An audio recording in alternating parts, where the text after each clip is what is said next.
ሰላማዊና የመቻቻል ንግግሮችን በማንጸባረቅ ያላችሁ ቅድመ ዝግጅት ምን ይመስላል? እንደ ኢትዮጵያ ሶሻል ዲሞክራቲክ ፓርቲ ለሰላሙ ምንችለውን ሁሉ ነው የምናደርገው። ሰላማዊ እንዲሆን ከንግግር ከቋንቋ አጠቃቀም ይነሳልና ያንን በእኛ በኩል ቁርጠኞች ኢዜማ በየትኛውም ሁኔታ ውስጥ በሰላም ነገሮችን ለመፍታት ዝግጁ ነው። ብልጽግናን ለመደገፍ ምናምን እኮ አይደል። አገራችን ስትኖር ነው ተፎካካሪ ሆነሽ ስልጣንም የሚያዘው ሌላ ማህበራዊ፣ ኢኮኖሚያዊ፣ ፖለቲካዊ እንቅስቃሴ የምንለው ሁሉ የሚሆነው ሽፍጥ የሌለበት ተንኮል የሌለበት አድሎ የሌለበት ስራዎችን የመስራት ስራ የበለጠ ያቀራርባል፣ የበለጠ ያግባባል። ለሚቀጥሉት ጊዜያትም ምርጫው ከተጠናቀቀም በኋላ መሆን ያለበት ሰላማዊነትን ማረጋገጥ ነው። ሁሉም ነገር ይሄ የደህንነትና ሰላም ጥበቃ ነገር የማዘጋጀቱ ነገር የኛ ድጋፍ እንዳለ ሆኖ በመንግስት እጅ ይወድቃል። በጠመንጃ ሳይሆን ሰላማዊ በሆነ መንገድ ለመፍታት በተለይ ደግሞ በጋራ ምክር ቤቱ በኩል የሚኖራችሁ ቁርጠኝነት ምን ይመስላል? የእውነት የሀገሪቱን ችግር ለማከም ሁላችንም የድርሻችንን እንወጣ። መመካከር እንደ አገራዊ የሀገራዊ ምክክር ኮሚሽን ሰፊ መድረኮች እየተካሄደ ነው ያለው። በዚህ ጉዳይ ላይ በሁሉም ጉዳይ ላይ ላይግባባ ይችላል። እዚህ አገር ውስጥ መንግስት የሌለበት ሀገር ልኖር ስለማንችል እኛ ብቻ ሳይሆን አገሪቱም እንደ ሀገር እንድትቀጥል ከመንግስት ጋር አብሮ መስራት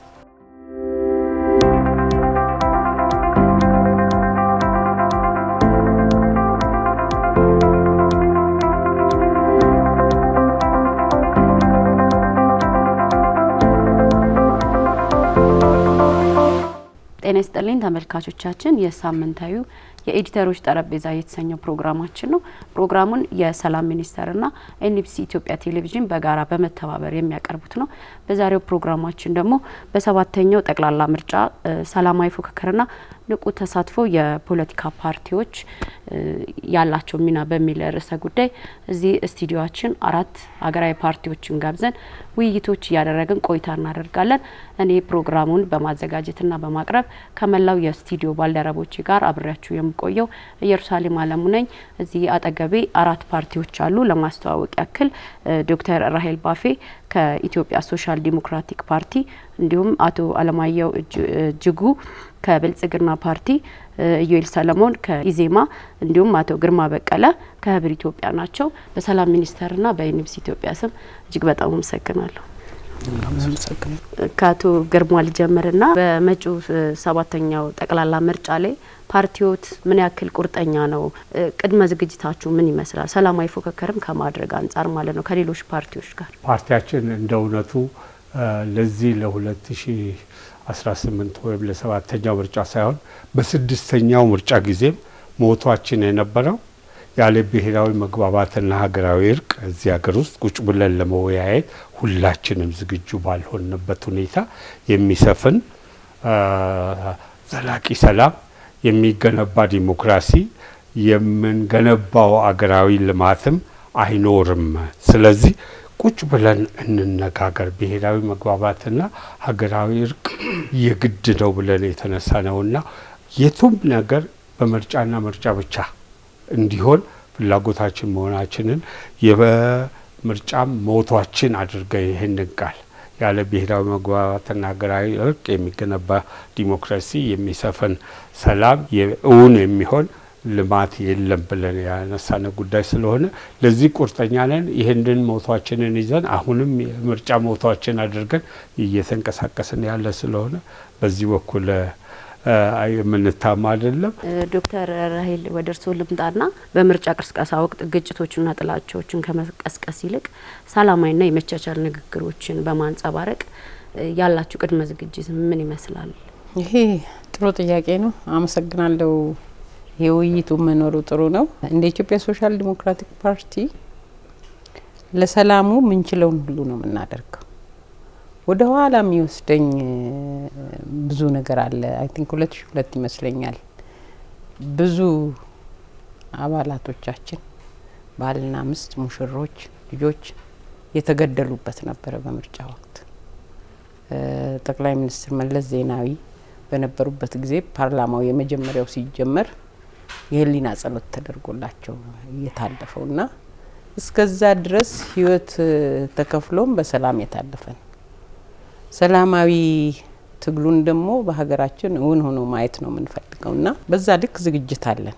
አብዛኛው ይሄ የማመቻቸቱ ስራ የሎጂስቲክሱ እንደገና ደግሞ በተሰጠው የውክልና ዘመን የሀገርን ሰላምና የህዝብ ደህንነት ማስከበሩ ምርጫው ሰላማዊ እንዲሆን ደግሞ ሁሉም ነገር ይሄ የደህንነትና ሰላም ጥበቃ ነገር የማዘጋጀቱ ነገር የኛ ድጋፍ እንዳለ ሆኖ በመንግስት እጅ ይወድቃል። የትኛውም የፖለቲካ ፓርቲ ቢሆን ሰላማዊ ሀገር ከሌለው ሰላማዊ የውድድር ሜዳ ከሌለው መወዳደርም መኖርም አይችልም እኮ ፎርዛት ማተር እሱ በቃ ቅድመ ሁኔታ ነው መሆን ያለበት። ሁለተኛ ደግሞ ሁሉም ፓርቲዎች የኛንም ጨምሮ ከፓርቲ ሳጥን ወጥተው ምርጫውን ያ ፓርቲ እንዲያሸንፍ እየተወዳደሩ ነው ወይስ ሀገር እንድታሸንፍ ያ ምንመኘው የዲሞክራሲ መሰረት እንዲወርድ እያሰብን ነው? እሱም ሊሰመር ይገባል። ኢትዮጵያ የሚያስፈልጋትን አይነት ዲሞክራሲ ወደ መሬት ማውረድ ነው ማሰብ ያለብን እንጂ እኔ ፐርሰናሊ እንኳን የራሴን ቪው በተጠይቅኝ ኢትዮጵያ ህዝቦቿ አርፈው የሚኖሩባት ዲሞክራሲያዊ ነገሩ ሁሌም አይሳካም። እሱ ሂደት የሚጠይቅ ነገር ነው። ግን ቤዚክ የሆነ የህዝብ ደህንነት የሚከበርበት የህዝብ ውሎ መግባት የሚከበርበት እንደገና የህዝብ ድምጽ የሚሰማበት ሪል መራጮ ነው ህዝብ የሚደመጥበት ስልጣን የህዝብ መሆኑን ፓርቲዎች ህዝብ ማውረድም ማውጣትም ወደ ስልጣን እንደሚችሉ እንኳን ያንን ሪስፔክት ለህዝብ መስጠት የህዝብን ድምጽ ማክበር ከቻል ይሄ ሰላማዊውን ምህዳር ማስተካከሉ የሚቻል ይመስለኛል። አቶ አለማየሁ ወደ እርስዎ ልምጣና እንደ ገዢ ፓርቲም ምን አይነት ዝግጅቶች አሉ? በተለይ ከጥላቻ ካጓጉል አላግባብ ከሆኑ መወነጃጀሎች የጸዳ ዝግጅታችሁ ቁርጠኝነታችሁ ምን ይመስላል? አመሰግናለሁ። 7ኛ ሀገራዊ ምርጫ በሰላም እንዲጠናቀቅ ለማድረግ የብልጽግና ፓርቲ አቋም ወይም ዝግጅት ምን ይመስላል የምለው የጸና አቋም አለው የሚል እምነት አለን። እንደ ፓርቲ ያለን እምነት ዜጎች የዳበረ ዲሞክራሲ እና የተረጋጋ የፖለቲካ አውድ እንዲኖር በምርጫና ምርጫ ብቻ ተወዳድሮ የህዝብ ይሁንታ የሚያገኙበት ሂደት ሊኖር ይገባል። ለዚህ ደግሞ በርካታ ውጣ ውረዶች ሊያጋጥሙ ይችላሉ። ያን ውጣ ውረድ ባለፉት አመታት ውስጥ ወይም ባለፉት የምርጫ ሂደት ውስጥ በርካታ ስብራቶች አሉ። ያንን ከጥቃቅን ችግሮች በስተቀር 6ኛ ሀገራዊ ምርጫ ላይ እንደ ብልጽግና ትልቅ ስራ ተሰራበትና የህዝብ ይሁንታ ያገኘበት የሚል እምነት አለን። ይሁንና በ7ኛ ሀገራዊ ምርጫ በጎ ጎኖችን በ6ኛ ላይ የነበሩትን ጠንካራ ጎኖችን በማዳበር የነበሩ ውስንነቶችን በ7ኛ ሀገራዊ ምርጫ ላይ በማረም እንደ ብልጽግና ፓርቲ ከላይ እስከታች ያሉት አመራሮች አብነት እንዲሆኑ የተለያዩ ውይይቶችም ስልጠናዎችን ተሰጥቷል። ይሄን የምንልበት ትልቁ ምንድነው? በውይይት በፉክክርና ትብብር መካከል ያለውን ሚዛን በመጠበቅ ምርጫው በሰላማዊነት እንዲከናወን ወይም እንዲፈጸም ጽኑነት አለን ብለን እናምናለን። ማመን ብቻም ሳይሆን በርካታ ስራዎች ቅድም እንዳልኩት ተጀምሯል። ትልቁ ነገር ምንድነው? አንደኛ አመራሮች በየደረጃ ያለው ለዚህ ቁርጠኛ አቋም ይዞ እንዲንቀሳቀስ የማድረግ ስራዎች ነው እየተሰራ ያለው። አባላትና ደጋፊዎችም በዚህ ደረጃ ከሌሎች ተወካካሪ ፓርቲዎች ጋር በሚደረገው ውይይት የሚያቀራርብ ፖዚቲቭ የሆነ ቀና አስተሳሰቦችን በመያዝ መወዳደርና መፎካከርን ነው አላማ ይዘን የምንጓዘው። ይህ ሲባል እንግዲህ ለብልጽግና ሌሎችም እንደሚያውቁት አብሮ መስራት ባለፉት 5 ዓመት ውስጥም ትልቅ ሂደት የተከደበት ነው። ከተፎካካሪ ፓርቲ ስናይ ከስም ስያሜ የምታወቀው ተቃራኒ ወይም ተቃዋሚ ፓርቲ በሚያርቅ ንግግሮች መሄድ ብዙ አላስከደንም። ባለፉት እስከ 5 ባሉ ምርጫ ውስጥ በአጠቃላይ በአገራችን ከማዕከል ከፌዴራል እስከ ወረዳ ወደ 275 የተፎካካሪ ፓርቲ አባላት የተሳተፉበት አለ ባለፉት አመታት። ይሄ የተለየ አስተሳሰብ የተለያየ ማኒፌስቶ ይኖረዋል። ነገር ግን ደግሞ አንድ ሀገር አለ።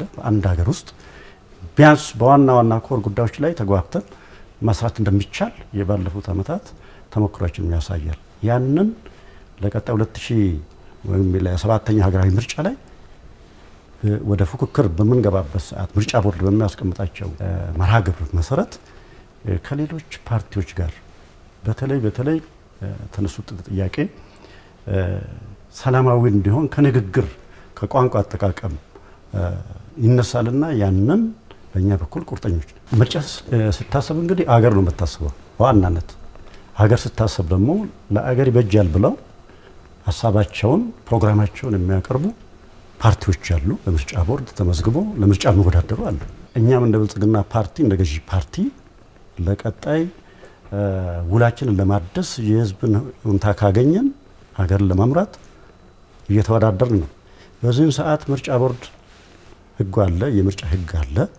ፓርቲዎች የምጠቀሙባቸው የተለያዩ ከአዳራሽ ጀምሮ ሌሎች ልክ እንደ ገዢ ፓርቲ የምጠቀሙበት ላይ እንቅፋት እንዳይፈጠር ባለፉት አመታት ውስጥ በተለይ እስከ 5ኛ ባሉት ውስጥ በርካታ ችግሮች እንዳሉ ትክክል ነው። የባለፈው ውስጥ ግን 6ኛ ላይ ለማስተካከል ሰፊ ስራዎች ተሰርተዋል። በተዋረድ ከላይ እስከ ታች ያሉት አመራሮቻችን፣ በሌላ በኩል ደግሞ መንግስት ለምርጫ ቅስቀሳ የሚያገለግሉ ተቋማትን ወይም አዳራሾችን፣ ሎጂስቲኮችን በእኩል አይን የማየትና አገልግሎት እንዲያገኙ ማድረግ ለምርጫው ስኬት ሰላማዊነት ትልቅ ኮንትሪቢዩሽን አለው ወይም ትልቅ አዎንታዊ ሚና አለው። ይሄ ለድርድር የሚቀርብም አይደለም። በዚህ በኩል ችግሮቹ እንኳን የሚከሰቱ ከሆነ በየደረጃ ያለው የጋራ ምክር ቤት አለ በፍጥነት የሚያስተካክልበት። ቀድሞ ግን ችግር እንዳይከሰት እንደ መንግስት ሆኖ ሁሉንም ኢኳል ማየት የሚችልበት በየደረጃ ያለውን ህዝብን የሚያዋዩበት ፕሮግራማቸውን የሚያቀርቡበትን አዳራሾችና ሌሎች በምርጫ ቦርድ መስፈርት የተቀመጡትን በአግባቡ እንዲጠቀሙ የማድረግ ቁርጠኛ ነው። ይሄን ስንል ቅድም እንዳልኩት ነው። ስለ አገር ስንነገር ፒስ ሆኖ ወይም ሰላም ሆኖ ምርጫው እንዲጠናቀቅ በምርጫ ሂደት ውስጥ በትክክለኛ ሽፍጥ የሌለበት ተንኮል የሌለበት አድሎ የሌለበት ስራዎችን የመስራት ስራ የበለጠ ያቀራርባል፣ የበለጠ ያግባባል። ግለሰቦች ላይ ደርሶ ስህተት ከተፈጠረ ግን ወዲያውኑ እርምጃ መውሰድ የማስተካከል ላይ የጋራ ምክር ቤት ሮል አለው። እንደ ብልጽግና የራሳችንን ሚና የመጫወት ቁርጠኛ አቋም አለ። የኢትዮጵያ ዜጎች ለማህበራዊ ፍትህ ፓርቲስ እዚህ ላይ ምን አይነት ቅድመ ዝግጅት እያደረገ ነው? ምርጫ ሊያሳካ ወይም ደግሞ ሊያመጣ የሚገባው ውጤት አለ። ያም ህዝብ የመረጠውን መንግስት አስተዳደር መፍጠር ነው እንጂ ምርጫው በሰላም ማለፉ አይደለም። ምክንያቱም ከዚህ ቀደም በነበረው 6ኛ ሀገር አቀፍ ምርጫ እንደምታስታውሹ ምርጫው ተደርጎ ሲጠናቀቅ ፍትሃዊ ስለሆነ ሳይሆን በወቅቱ ሀገሪቱ በነበረችበት ሁኔታ ውስጥ ሆኖ ሌሎች አማራጮችን ወይም ደግሞ ሌሎች ንትርኮች ውስጥ መግባት የሚቻልበት ሳይሆን የሀገሪቱ ሉዓላዊነትና አንድነት ላይ ባለን የጸና እምነት ምክንያት ሰላማዊነቱ ላይ በተወሰነ ደረጃ እሱን ተቀብለን የተውንበት ሁኔታ አለ። ስለዚህ ምርጫ አላማው ሰላማዊ ሆኖ ማለፍ አይደለም። ምርጫ አላማው የህዝብ አስተዳደር መፍጠር ነው። ህዝብ የመረጠው መንግስት አስተዳደር መፍጠር ነው። በሰላም ምርጫ ማካሄድ ይቻላል እንዴ? ያለ ሰላም አይካሄድም። ያለ ሰላም በፍጹም ማካሄድ አይቻልም። ስለዚህ ስለ ሰላም ቅድሚያ ማውራት አለበት። ሰላማዊነቱን የማስጠበቅ የመንግስት ኃላፊነት እንዳለ ሆኖ ማለት ነው። የመንግስት ኃላፊነት እንዲሁም ደግሞ በዚህ ምርጫ ውስጥ ሚና ያላቸው አካላት ሚናቸውን በቅጡ በመወጣት ገዢ ፓርቲ፣ መንግስት፣ ሲቪክ ሶሳይቲ፣ ሚዲያ እና የምንላቸው እነዚህ በሙላ አካላት እንዳጠቃላይ የተሰናሰለ ስራ በየሚናቸው መሰረት ሲሰሩ ነው ይህንን ማሳካት የሚቻለው። ይህን በተሰናሰለ መንገድ መስራት ካልተቻለ አሁን የምንሰጋለት ምርጫውን በሰላማዊ መንገድ የማለፍ ጉዳይ በኋላ ላይ ምርጫው ይዞት ሊመጣው የሚችለውም ችግር አለ። ይሄንን ስንል ይሄን ምርጫ ሌላ ነገር ሌላ አግባብ ምናምን መጠቀም አግባብ ነው እያለን አይደለም። ግን ደግሞ ይሄንን ግን ሊጠቀሙም የሚችሉ አካሎች ይኖራሉ። ስለዚህ ያንንም ግምት ውስጥ ከቶ ነገሩን ከሰላማዊነት ባለፈ ፍትሃዊ የሚሆንበት ምክንያቱም ምርጫው ዘላቂ ሰላምን ነው ማምጣት ያለበት እንጂ አሁን ላይ ሰላም አሁንም ብቻ አይደለም።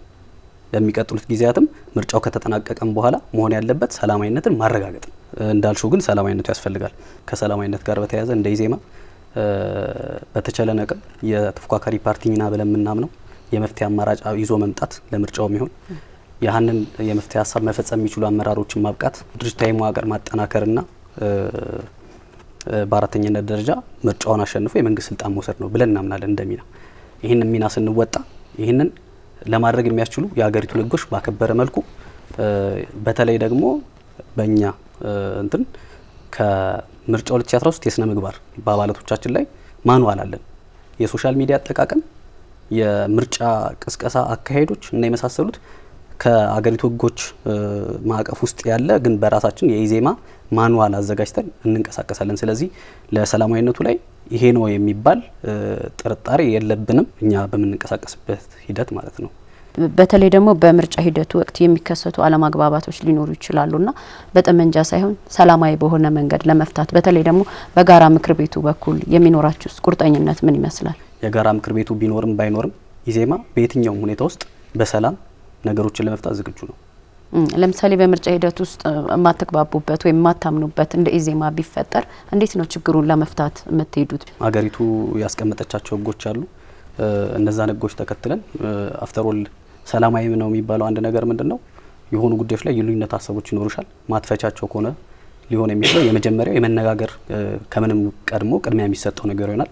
ለውይይት መቀመጥ፣ በጠረጴዛ ዙሪያ መቀመጥና መነጋገር። በዚህ በፍጹም ከማይታሙ በቁጥር አንድ ከሚጠቀሱ ፓርቲ መካከል ኢዜማ ነው ብለንና የሰላም ጉዳይ ለድርድር የሚቀርብ አይደለም። ሰላማዊ መሆን አለበት። በሰላማዊ አትሞስፌር ውስጥ የሚደረግ ምርጫ ለአገር ዘላቂነትና አሻጋሪ የሚሆነው ያ እናምናለን። ወደ ነጥባችን እንምጣና ስለዚህ አሁን በሰባተኛው ጠቅላላ ምርጫ ላይስ የሚፈጠሩ ችግሮችን ከመንግስት ጋር ሆናችሁ ለመፍታት ቁርጠኝነታችሁ ምን ይመስላል? የእውነት የሀገሪቱን ችግር ለማከም ሁላችንም የድርሻችንን እንወጣ። ህዝብ ለ5 ዓመት የሚወክለውን መንግስት መምረጥ መቻል ይኖርበታል። ዲሞክራሲ ብለን ደግሞ ስንጮህም ከዚህ አግባብ አይተን ነው የህዝብ የበላይነት እንዲከበር የሚመረጠው ፓርቲ ደግሞ የተሰጠውን ኃላፊነት በተጠያቂነት መንፈስ እንዲወጣ ነው። ያንን ለማድረግ መነሻው ታማኒ ምርጫ ነው። አይሽ ምርጫውን ሰላማዊ ማድረጉ ብቻ በቂ እንዳልሆነ ቅድም አቶ ግርማም እንዳነሳው ማስመር ፈልጋለሁ። ለምሳሌ አንድ ቤተሰብ ውስጥ የገጠር ቤት ብንወስድ ሳር ቤት ጎጆ ውስጥ ሆኖ ያንዱን ልጅ እግር ጅብ ይዞ እየበላው ቤተሰቤ ይረበሻል፣ እስቲ ጸጥ ልበልና ይሄ ጅብ በቃ እግሬን እኔኑ ብቻ ይብላ፣ ቤተሰቤ ብቻ ሰላም ይሁን እያለ የመሄድ አይነት ነገር ነው። ግን ፋይናሊ ደግሞ ውጤቱን ስታይ ያ ቤተሰብ ያንን ልጅ ሊያጣ ነው። የባሰ ሀዘን ውስጥ ችግሮች ሲኖሩ መፍትሄዎች ውስጥ ቀድሞ መስራት አስፈላጊ ነው። አሁን የኛ ምርጫ ማንም ሰላማዊ እንዲሆን ይፈልጋል እንጂ ጥያቄ የለውም እኮ የሰላም ነገር። ጦርነት ይቁም፣ የተወሰነ ጊዜ እንኳን ይሰጥ፣ ሰላማዊ ይሁን፣ መነጋገር ይኑር፣ ብሔራዊ ምክክር የሚካሄድ ብሎ ሰው እኮ ከመነሻው ጀምሮ ተአማኒ ባይሆን እንኳን ጠረጴዛ ዙሪያ ላይ መተን እናውራ እያለ አይደል እንዴ? አሁን ደግሞ በሚነጋገርበት ጊዜ ብዙ ሀገራዊ ጉዳዮች ወደ ጠረጴዛ ዙሪያ መጥተዋልና ሳይኮሎጂካሊ ሪሊፍ ነገሮች ይሄን መፍታት እንችል ይሆናል የሚሉ ነገሮች አሉ። ግን እንዴት ሰላማዊ ማድረግ እንችላለን? ሰላማዊ መሆን የሚችለው ቅድምም እንደተነሳው ፍትሃዊ ሲሆን፣ የህዝብ ድምጽ ሲከበር፣ ማስፈራራት ሳይኖር ሲቀር፣ እንደገና ደግሞ እነዚህ የተሰጡ ድምጾች ሲከበሩ፣ ህዝብ ራሱ ሲከበር፣ በተለይም ስድስተኛውን ምርጫ በጣም ብዙ ጊዜ ነው ከሰላም ሚኒስትርም ጋር በመሆን የተወያየንበት፣ የፖለቲካ ፓርቲዎችም መንግስትም የመንግስት አካላትም በተገኙበት። ለምን ምርጫ ቦርድ እኮ የራሱ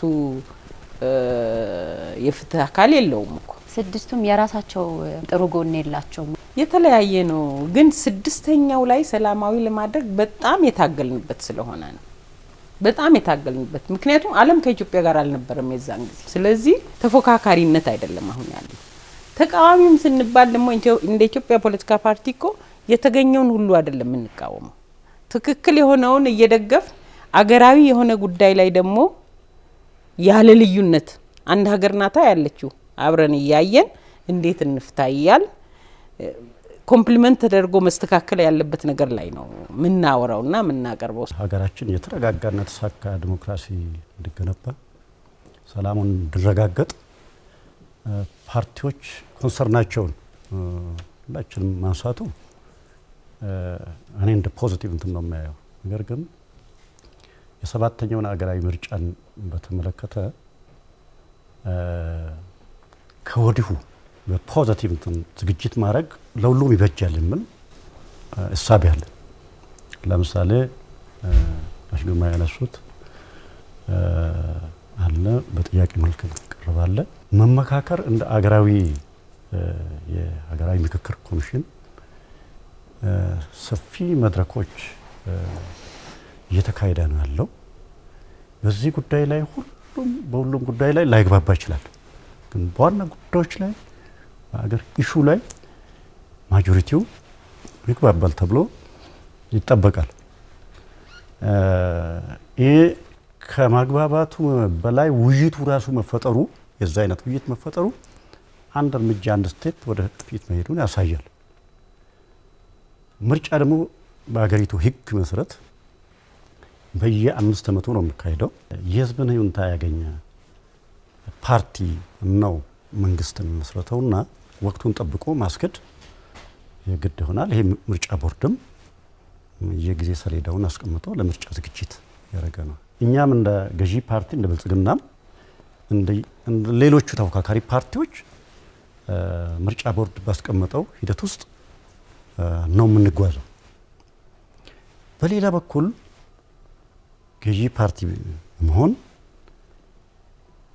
ሚናችን መወጣት ህገ መንግስታዊ ግዴታም ነው፣ እንደ ፓርቲም ግዴታ አለ።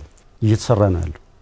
የባለፉት ስብራቶችና ውስንነቶች ትክክል ነው። ባለፉት አመታት ባለፉት ምርጫ ውስጥ በርካታ ስህተቶች እንዳሉ ብልጽግናም ያምናል። በተነጻጻሪ ስታይ ሀቁ 6ኛ ላይ የነበረው ህዝቡም ያውቃል፣ ሌሎች ፓርቲዎችም ያውቃል። ያም ሆኖ ግን በዛ ውስጥ የነበሩ ውስንነቶች ለምን ዲሞክራሲ በአንድ ጊዜ ልገነባና ባደጉት ሀገራትም እዛ ደረጃ ላይ ድረስ አይችልም። ያንን ውስንነት በሰባተኛ ሀገራዊ ምርጫ ላይ እንዳይደገም የራሳችንን ሚና መወጣት አለበት። ይሄ እንደ አንድ አቋም ተይዞ እየተሰራ ነው ያለው። ለምን ተብሎ ለሀገራችን ሁለንተናዊ ብልጽግና ለሰላም ትልቅ ሚና አለው ተብሎ ይታሰባል። ምርጫ ላይ አንደኛ ሰላማዊነቱ መረጋገጥ አለበት፣ እንደ ብልጽግና የምናምንበት ነው። ፍትሃዊነቱ በህዝብ ዘንድ ተቀባይነቱ መረጋገጥ አለበት። ለምን ፍትሃዊ ከሌለ ወይም ሽፍት ካለው በሰላም ጉዳይ ላይ የራሱ የሆነ ተጽዕኖ አለ። የፈለገውን ይምረጥ። እንደ ብልጽግና ፓርቲ በሁለት አፕሮች ነው የምንቀርበው። እስካሁን የሰራናቸውን ስራዎች ለህዝብ ማቅረብ፣ ለቀጣይ ደግሞ ምን ሰራቸውን ስራዎች ማቅረብ ነው። ዳኛው ህዝቡ ነው የሚሆነው። ህዝብ ድምጽ ከሰጠ አሸናፊ ፓርቲው በምርጫ ቦርድ ሲረጋገጥ ምርጫ አለቀ የሚባለው በዛን ሰዓት ነው። እንደ ፓርቲ ግን ለሚቀጥለው 5 ዓመት 20 ዓመት 15 ዓመት ህዝቡ ይሁንታ ከሰጠን ከመረጠን የምንሰራውን እናዘጋጃለን። ህዝቡ መመርጠንና ይሁንታ ከሰጠን ይሄን እንሰራለን። ቅድም ሲገለጽ ነው የነበረው ህዝቡ ከመረጠን ለምን አውቶማቲካሊ ከመረጠን በኋላ አይደለም። ህዝቡ ከመረጠን ምንድነው የኛ የቀጣይ 10 ዓመት 15 ዓመት 25 ዓመት ቺን ሀገር የት እናደርሳለን የሚለውን ተይዞ ነው እንደ ፓርቲ የምንቀሳቀሰውና በዛ ሂሳቤ መታየትን ይጠይቃል። ከዛ ውጪ ለምርጫው ስኬት በፕሮግራሙ መሰረት ህዝቡ ወጥተው እንዲመዘገብ ድምጽ እንዲሰጥ ለሚፈልገው ፓርቲ ላመነበት ፓርቲ እንዲሰጥ የማድረግ የጋራ ኃላፊነት ይሆናል። የሁላችንም የፓርቲዎች ተፎካካሪ ፓርቲዎች የጋራ ሀሳብ ይሆናል። በዚሁ ላይ ሀሳቤን ለማንሳት ሰላማዊ ምርጫን ለማስከድ ትልቁ ድርሻ መንግስት የራሱ ሮል ቢኖረውም እያንዳንዱ ተፎካካሪ ፓርቲ እያንዳንዱ ፓርቲ የራሱ ድርሻ አለው። ከላይ እስከታች ያለውን ቅድም በጥያቄው የተነሳው ከቃላት አጠቃቀም ከሚያሰባስቡና ከሚያግባቡ ጉዳዮች ላይ ፎከስ ማድረግ ልዩነቶች ይኖራሉ። ኤኒታይም እንኳን በፓርቲና ፓርቲ ይቅርና አንድ ቤተሰብ ይኖራል። ያንን ግን በትክክለኛ ህዝቡ ያመነበት ምርጫ እንዲካሄድ ፍትሃዊነቱ፣ ሰላማዊነቱ፣ ተአማንነቱ እንዲረጋገጥ የኛ ሚና የፓርቲዎች ሚና ትልቅ ድርሻ አለው ብሎ ያምናል ብልጽግና። ቀድሞ ቀይ መስመር ብለው ምርጫ ቦርድ ከሚያስቀምጣቸው ህጎች፣ መመሪያዎች የሀገሪቷ ህግ ከሚያስቀምጣቸው ህጎች፣ መመሪያዎች ይህን መታለፍ ወንጀል እንደሆነ እንደሚያስጠይቅ ቀድሞ ግን ግንዛቤ ማስጨበጥ እያንዳንዷን በምርጫ ቦርድ መመሪያና እሱ በሚሰጠው አቅጣጫ ማስኬድ እንዳለበት ያምናል። ሪሶርሶችን እንደ መንግስት የባለፉት በተለይ ከ1 እስከ 5 ምርጫ በነበረው ውዥንብሮችን ራሱ ጠቅልሎ የመያዙን ጉዳዮችን ክፍተቶችን በፍጹም ከሚያራርቁትና ሰላምን ከሚያደፍርሱት ድርጊቶች አንዱ ይሄን ነው። እንደ መንግስት ለሁሉም ኢኳል ማገልገል የሚቻልበት በየደረጃ ያለው የጋራ ምክር ቤት አንዳንዴ እንደውም የሶስትዮሽ ኮሚቴ ተብሎ ምርጫ ቦርድ ባለበት ብልጽግና ፓርቲ ባለበት ቅሬታ አቅራቢ ፓርቲዎች ባሉበት እስከታች ሄዶ ቼክ ይደረጋል። እውነታው ሲረጋገጥ መፍትሄ ይሰጣል። ብልጽግና ከሌሎች ተፎካካሪ ፓርቲዎች በቅስቀሳ ወቅት የተለየ የሚጠቀመው ነገር አለ? በምርጫ ቅስቀሳ አንደኛ ህግና ስርዓትን አክብሮ ነው የሚሄደው። ምርጫ ቦርድ በሚያስቀምጣቸው ዳይሬክሽን ነው የሚሄደው። ፕሮግራሙም ከዛ ውጭ አይሄድም። እስካሁን የሰራናቸውን ስራዎች በአግባቡ የማቅረብ ነው አንዱ። ሁለተኛው ለቀጣይ ህዝቡ የሚመርጠን እና ይሁንታ የምሰጠን ከሆነ ይሄን እንሰራለን ብለን በአባሎቻችን እና በየደረጃ እያዋየን ከሌሎቹ ጋር እንፎካከራለን ብለን ነው የኛ ዝግጅት። ከሁሉ በላይ ግን ጤናማ ፉክክር በትብብር ላይ የተመሰረተ ችግሮቹን ካናውን ቀደም ስነሱ የነበሩት ከተቀመጠው ከምርጫ ቦርድና ከህጉ ውጪ የምንጸባረቁ ጉዳዮች ካሉ በፍጥነት በየደረጃ ያለው የጋራ ምክር ቤት ተነጋግረው እንዲፈቱ የማድረግ ኢቨን የጋራ ምክር ቤት ውስጥ የሌሉም ካሉ የመንግስት አካላት መፍትሄ እንዲሰጡ እንዲያስተካክሉ ያ የዛ ፓርቲ ብቻም ሳይሆን ለሀገር ይጠቅማል፣ ለእኛም ይጠቅማል። በትክክል ተወዳድሬ ህዝቡ ድምፅ ለእከሌ ሰጠ የሚል ሁላችንም ሀገር እንዲቀጥል ዴሞክራሲ እንዲነብር ያግዛል ብለን እናምናለን። ተመልካቾቻችን እየተከታተላችሁት ያለው የሰላም ሚኒስቴር ከኤንቢሲ ኢትዮጵያ ጋር በመተባበር የሚያዘጋጀውን ሳምንታዊ ፕሮግራማችን ነው። የዛሬ ርዕሰ ጉዳያችን ደግሞ በሰባተኛው ጠቅላላ ምርጫ ላይ ሰላማዊ ፉክክርና ንቁ ተሳትፎ ላይ የፖለቲካ ፓርቲዎች የሚኖራቸው ሚና ነው ውይይት እያደረገን ያለ ነው። እዚህ ስቱዲዮ የዶክተር ራሄል ባፌ ከኢትዮጵያ ሶሻል ዲሞክራቲክ ፓርቲ እንዲሁም አቶ አለማየሁ እጅጉ ከብልጽግና ፓርቲ፣ አቶ እዩኤል ሰለሞን ከኢዜማና እንዲሁም ግርማ በቀለ ከህብር ኢትዮጵያ እዚህ ውይይት እያደረጉ ይቆያሉ። አብራችሁን ቆዩ።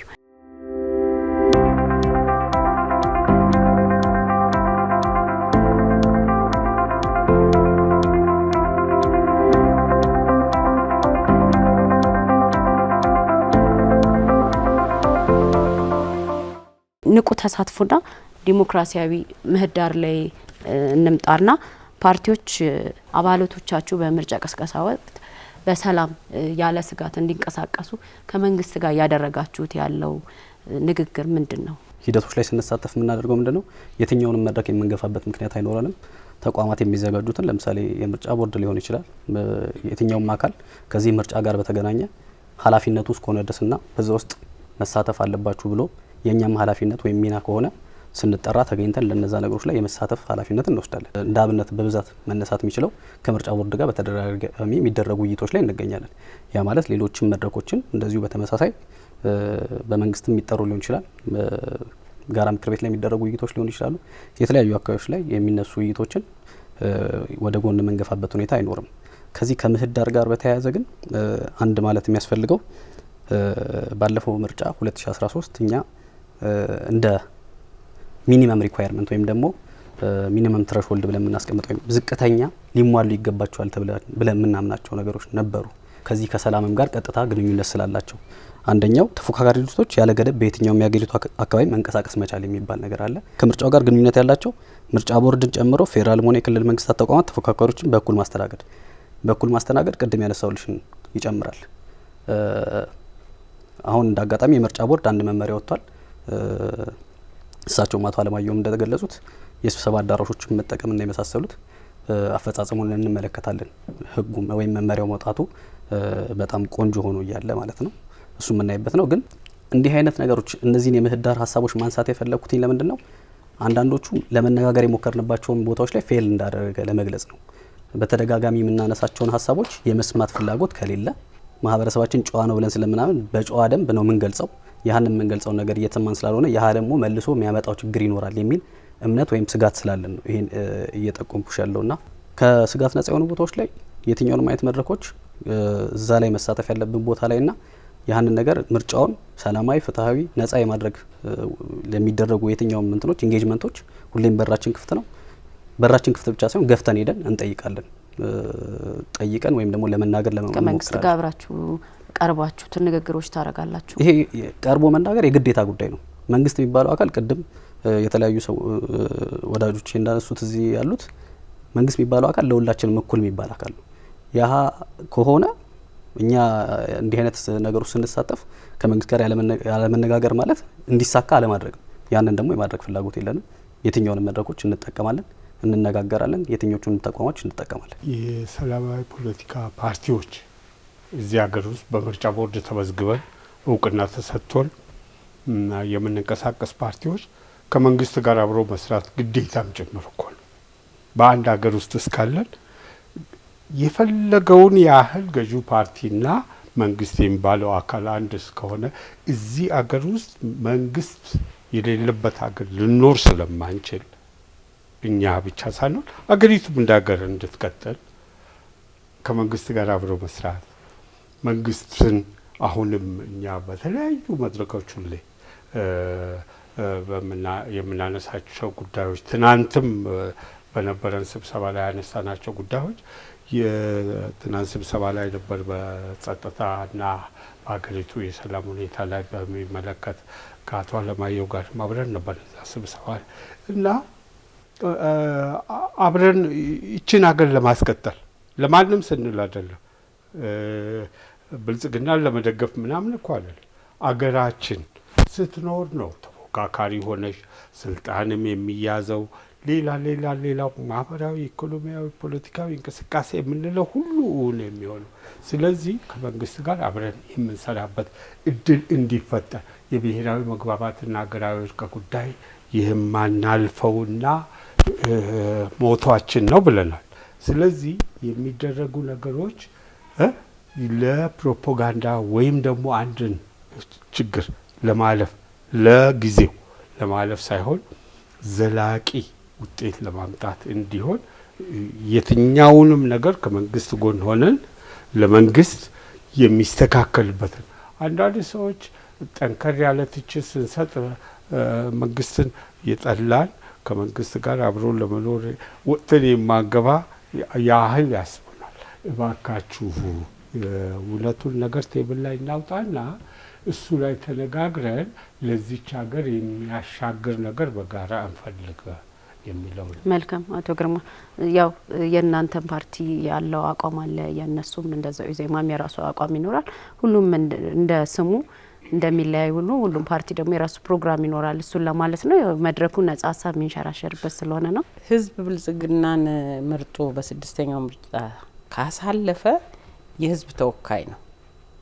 የብልጽግና ዋና ስራ መምራት ነው አይደል? ዳይሬክሽን ማስቀመጥ፣ የህዝብ ገንዘብ በህዝብ ስም ተለምኖም ይምጣ በብድርም ይምጣ ህዝብም ከዚህ በግብር በተለያዩ ነገሮች አሁን እንደ ህዳሴ ግድቡ አይነት በመዋጮም ቦንድ በመግዛት የሚያሰባስብ ያንን ነገር መስመር ማስያዝ ነው ኃላፊነቱ።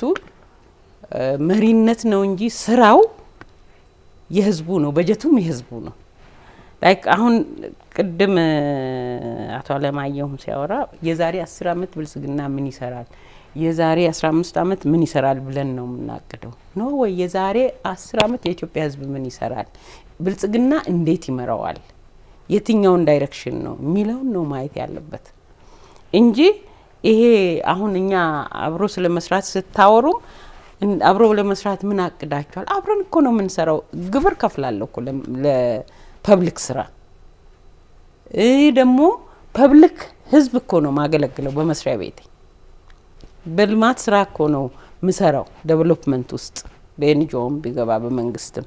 ይሄ ምንድነው አብሮ መስራት የሚጠየቅ ሳይሆን ያለ እኮ ነው ኦሬዲ እዛ ውስጥ ነው። ግን የብልጽግና አገላለጽ ይሄንን ክፍፍል እንዳንጸባረቀ ነው እኔ ማስተውለው። አሁን ለምን እኛ ምን እንሰራለን አይደለም ከህዝባችን ጋር ምን ሰርተናል፣ እንዴት መርተናል ነው፣ ስለ መሪነቱ ነው። አሁን ለምሳሌ የህዳሴ ግድብ ብንወስድ ህዝብ ቦንድ የገዛበትም ያዋጣበትም ይኖራል። ያው የውጭ ገንዘብ አንፈልግም ብለናል። የመንግስት በፐብሊክ የሚያገኘው ባድራ የተሰጠው ገንዘብ ስራ ላይ ሊውል ይችላል። ዋተበር በየትም ሊመጣ ይችላል። ህዝብ ነው የሰራው። ለምን ህዝብን ወክሎ እኮ ነው የህዝብ ገንዘብ በህዝብ ስም እንዲሰበስብ ነው። የኢትዮጵያ ህዝብ ደግሞ እንደ ህዝብ ሁሉ ወጥቶ ያንን ስለማይሰራ ወክሏል። የከተማችንን ውበት ብንወስድስ ከሚያጸዱ ቆሻሻውን ጠርገው ከሚያጸዱ ጀምሮ ያንን ደግሞ መንገድ የሚሰሩት በሙሉ ከወዛደር ጀምሮ 24 ሰዓት ቁጭ ብለው እዛ የሚያድሩት እኮ ሜንሊ የኢትዮጵያ ህዝብ ነው እዛ ጋር ያለው። ያንን የሚመራው ግን ብልጽግና ነው። ፕላኑን የሚያወጣው በዚህ ቢሄድ ብሎ ቢል የብልጽግና ፓርቲ መምራት ስላለበት እንደ መንግስት ያንን ይመራል። ግን ስራውን የኔ ነው ብሎ ኦን ማድረግ እንደ ግለሰብ እኮ አይታይም። ብልጽግና ፓርቲ እንደ ገዢ ባለቤት እንደ ኢትዮጵያ ህዝብ ራሱን ማየት አለበት ነው። ብልጽግናም በሄደበት ህዝቡ ካመነ በ5 አመት ያለውን ነገር ልማቱንም እንደገና ለህዝብ የተሰጠውን ቅድሚያም ላይክ የኢትዮጵያ ህዝብ ሰባዊነቱ ክብሩ እኮ የሆነ ቅድሚያ የሚሰጠው ነገር አለ። እኔን ይወክለኛል ብልጽግና። እኔ የኔ ጠቅላይ ሚኒስቴር ሲናገሩ በቃ ይወክሉኛል። የተሳሳተ ነገር ቢወጣ ወይ የሆነ ሰው ነው መሳሳት ይቻላል፣ ግን ፊል አደርጋለሁ። አይ ሪግሬት እና ታርሞ ሳይ ደግሞ ደስ ይለኛል። አሸንፎ ባለም መድረክ ሳይ ደስ ይለኛል። ሯጮች ሲያሸንፉ ደስ ይለናል አይደል እንዴ? እኛን ስለሚወክሉ ያ ሊታይ ይገባል። ይሄ አብሮነት እንደሌለ አድርገን በሚዲያም እንደው በዛ ባንሄድ አብሮነት በትክክል አለ። አሁን ምን ፈጥረው አይደለም ያለንበት ነው። ግን ያንን እንዴት እንደው ፍንትው ባለ መልኩ ህዝብ ማንበብ በሚችልበት ቅቡልነት ልናገኝ በምንችልበት መንገድ እንዴት እንስራ ነው። የእናንተ ፓርቲ ቀርቦ ከመንግስት ጋር ይሰራል እኮ። የኔ ፓርቲ ብቻ አይደለም ሁሉም ይሰራል። ችግር ባለበት አካባቢ ቢጫ የተሰመረበት አካባቢ፣ አረንጓዴ የተሰመረበት አካባቢ ምርጫ ቦርድ ያንን መስመር እኮ የሚያገኘው ከመንግስት ነው አይደል? እዛ አካባቢ አሁን ቀይ ከሆነ መንግስትም ላይችል ይችላል ማለት ነው። እሱ ቢጫ ከሆነ ግን እሱን ትረዳላችሁ እናንተ? ምክንያቱም አንዳንድ ጊዜ መንግስት ላይ የሚመጡ ጫናዎች ስላሉ ነው። በቀይ ምርጫ ቦርድ ካደረገባቸው አይቻልም። ከዛ በኋላ ግን የሚመጣው ምንድነው? አንዳንዴ ካለፉት ምርጫዎችም የወሰድናቸው ተሞክሮች መንግስት አስቻይ ሁኔታ አልፈጠረም፣ እዚህ ቀጠና ላይ ምርጫ ማድረግ አልቻለም፣ ቅስቀሳ ማድረግ አልቻለም የሚሉ ነገሮች እንዳይመጡ ከዛስ ትምህርቶች እንዴት ነው እየወሰዳችሁ? አይደለም ትምህርት እንወስዳለን። እሱ የመንግስታዊ ግዴታ ብቻ እኮ አይደለም። ማስተባበሩና መምራቱ ወደ መሬት እንዲወርድ ማድረጉ ኃላፊነት የመንግስት ነው። እዛ ውስጥ ግን ተባብረን ያንን ማስፈጸሙ የኛ የሁላችንም ድርሻ ነው። ነገር ግን አሁን ቢጫ የተሰመረባቸው አካባቢ ላይ አንቺ ተቃዋሚ ፓርቲዎች እዛ ላይ መወዳደር ይችላሉ ብለሽ ለማለት በፍጹም አስቸጋሪ ነው። ቢጫ የሆነበት አካባቢ ላይ መንግስት ሊወዳደር ይችላል በእርግጠኝነት። ይሄን አንደርላይን ማድረግ ፈልጋለሁ። በምን እርግጠኛ ነው? እርግጠኛ መሆነው ለምንድን ነው? ቢጫ ነው አይደለ? ሳም ፖሲቢሊቲ አለ። ለምሳሌ አማራውን ክልል ብትወስጂ ዋና ዋና ከተማዎች ላይ እንደው ሪሌቲቭሊ የሚያስችሉ ከተማዎች ላይ ደግሞ ኦሮሚያም እንደዛ፣ ሌሎችም ክልሎች እንደዛ ቦታው ምሳሌውን ነው ማነሳው እንጂ አሁን ስፔሲፊክ አድርጌ ለመለየት አይደለም። እዛ ላይ ቢጫ ያለበት ብዙ ቦታ ነው እኛ ሀገር ውስጥ ያለው ቤንሻንጉል፣ ጋምቤላ ዋቴቨር ማለት ትችያለሽ። እነሱ ውስጥ ሌሎችም ጋር ቢጫው ላይ መንግስት አቅሙ ስላለው መሳሪያ ስላለው መጠበቅ ስለሚችል የተወሰነ ደረጃ ላይ እንዲወዳደሩ ሊያደርግ ይችላል፣ በጥበቃ ማለት ነው። እዛ ውስጥ እንደገና ደግሞ ተፎካካሪ ፓርቲዎችም የተወሰኑ ሊኖሩ ይችላሉ፣ ሊካተቱ ይችላሉ። ሪሊ በተለያዩ ምክንያቶች አሁን እንደው በዚህ ለብል ይሄ ነው ብለን ፓርቲ ነው ብለን ባንጠራም በዚህ እጀባ ውስጥ እድሉ የሚሰጣቸው ፓርቲዎች ከመንግስት እጩዎች ጋር አብረው ታጅበው ሊወዳደሩ ይችላሉ ብለን ስናወራውን በቅድመ ምርጫ ወቅት ጥንቃቄ ማድረግ ስላለብን ነው። ምክንያቱም ምርጫውን ሰላማዊ ፍትሃዊና ነጻ ሆኖ እንዲከናወን ቅድመ ምርጫ የራሱ የሆነ ወሳኝ ምዕራፍ ስለሆነ ለዛ እኮ ነው በግምት እንደዚህ ግምት አይደለም። አሁን እነዛ ኤሪያዎች ላይ ፓርቲዎች ተቃዋሚ ፓርቲዎች እጩ ለማቅረብ እየተቸገርን ስለሆነ ነው፣ እየቀረበ ስላይደለ ነው። እኛም የዘለልናቸው ቦታዎች ስላሉ ነው። ይሄን ስጋት ለምን መሰለሽ አሁን መስጠት እኛ እንችላለን፣ ግን ታጣቂውን ለመወንጀል በዚህ በኩል ደግሞ ሳይታወቅ በመንግስት ወታደር በኩል ከዛ ጋር ሆናቸዋል ተብለው የሚጎዱ አሉ። ከዛ በኋላ ታጣቂው ነው የመታው ይባላል። ታጣቂው ደግሞ የመንግስትን ስም አጠፋለሁ፣ መንግስት ነው የገደላቸው ላለው፣ ድሮን ነው የገደለው ላለው ብሎ ካሰበ መጥቶ እዚህ ጋር ገሎ ይሄዳል። ከዛ በኋላ ኢሚዲየትሊ ደግሞ መንግስት ይወነጅላል። ስለዚህ አሁን ተቃዋሚዎች እጩ ሰጥተው በየትኛውም ሳይድ እንዲገደሉ አይፈልግም። ዶክተር እንዳነሱት ትልቁ የልማት ስራዎች ከኮሪደር ጀምሮ ትላልቅ ሜጋ ፕሮጀክቶችንም አስተባብሮ መስራት ላይ ብልጽግና አይታማም። ሪል ፋክት ነው። የመሪነትን ሚናው ይጫወታል። ከትንሽ እስከ ትልቅ ከትላልቅ ባለሀብቶች እስከ ታች ያሉት በምታዩት ልማት ስራዎች ላይ ይሳተፋሉ። በሀሳብ ይሳተፋሉ፣ በገንዘብ ይሳተፋሉ። ይሄ ለቀጣይም ቢሆን ፕሮግራሞቻችንን የህዝብን ኑሮ የሚቀይር ልማታችንን የሚያፋጥን እድገታችንን የሚያፋጥን ከህዝብ ጋር ሆኖ ነው። እዚህ ላይ መሰመር ያለበትና መታወቅ ያለበት ለውጥ ላይ ያመጣ የሚችል ፕሮግራም ይዞ መቅረብ እንደ ብልጽግና ይሄን ከህዝቡ ጋር ሆኜ አሳካዋለሁ የሚል ራዕይም ቅድም ይዞ ነው እየሰራ ያለው። ይሄ በዛ ብታይ አብሮ መዋያት መመካከር መፍትሄ ይሰጣል፣ እንድስተካከልም ያግዛል። ስተቶች ሰዎች ባሉበት በሚንቀሳቀሱበት ስተቶች ሲኖሩ ለማስተካከል ያግዛል፣ ለመታረም ያግዛል። የርቀት ጥላቻዎችን እኮ እንዲቀሩም የተፈለገው ስብራቶቻችንም የተባለው ለዛ ነው። የተለየ ሀሳብ መያዝ አጣላ